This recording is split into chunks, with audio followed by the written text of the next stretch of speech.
we go. Yeah! Yeah! Yeah! For station KIH28 in Philadelphia. Yeah! Potentially Go! 996 went off.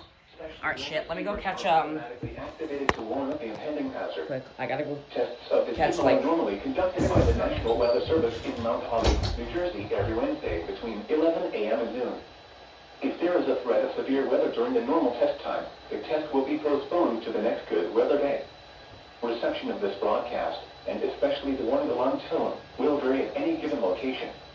This variability, normally more noticeable at greater distances from the transmitter, can occur even though you are using a good quality receiver in perfect working order. The warning alarm tone will be activated for hazardous weather watches and warnings for the following counties and marine areas near the city of Philadelphia, in Pennsylvania: Berks, Bucks, Chester, Delaware, Montgomery, and Philadelphia. In New Jersey: Burlington, Camden, Cumberland, Gloucester, Hunterdon, Mercer, Monmouth, and Salem. In Delaware: Kent and Newcastle, including Upper Delaware Bay.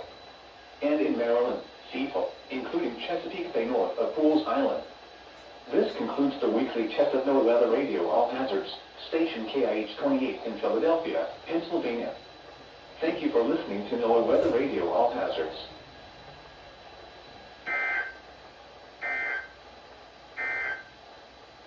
Here is the official National Weather Service forecast for Upper Delaware Bay, issued at 10:10 a.m., Wednesday, December 18th.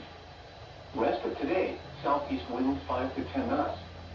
Waves 1 foot or less. Wave detail, southeast 1 foot at 2 seconds. A chance of rain this afternoon. Tonight, southwest winds 10 to 15 knots, becoming northwest 15 to 20 knots after midnight. Waves around 2 feet. Wave detail, northwest 2 feet at 3 seconds and south 1 foot at 3 seconds. Rain until midnight, then a chance of rain after midnight. Northwest winds 15 to 20 knots, becoming north 5 to 10 knots in the afternoon. Waves 1 to 2 feet. WT97 northwest 2 feet at 3 seconds. During potentially dangerous weather situations, special built receivers are automatically activated to warn of the impending hazard. Tests of this signal are normally conducted by the National Weather Service in Mount Holly, New Jersey, every Wednesday. Shit, my phone fell. 11 a.m. and noon. If there is a threat of severe weather during the normal test time, the test will be postponed to the next good weather day. Reception of this broadcast, and especially the warning alarm tone, will vary at any given location. This variability, normally more noticeable at greater distances from the transmitter, can occur even though you are using a good quality receiver in perfect working order. The warning alarm tone will be activated for hazardous weather watches and warnings for the following counties: in